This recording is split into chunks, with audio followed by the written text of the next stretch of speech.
ఎన్టీఆర్ ప్రస్తుతం వరుస సినిమాలతో బిజీగా ఉన్నాడు. ప్రస్తుతం జూనియర్ ఎన్టీఆర్ సోషల్ మీడియాలో ట్రెండింగ్లో ఉన్నాడు. కొందరు నెటిజన్లు టార్గెట్ చేస్తూ విమర్శలు గుప్పిస్తున్నారు.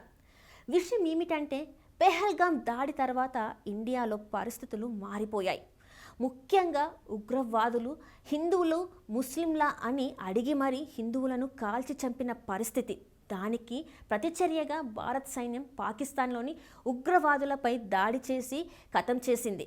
ప్రస్తుతం ఇండియా పాక్ మధ్య యుద్ధం చల్లారిన జూనియర్ ఎన్టీఆర్ విషయంలో ట్రోల్స్ మాత్రం చల్లారలేదు.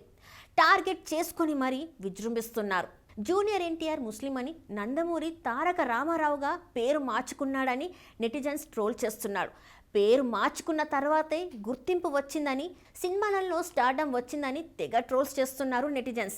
ఎన్టీఆర్ అసలు పేరు మొహమ్మద్ సరీఫ్ రసూల్ ఖాన్ అంటూ పోస్టులు పెడుతున్నారు. దీని మీద ఎన్టీఆర్ ఫ్యాన్స్ ఆగ్రహం వ్యక్తం చేస్తున్నారు.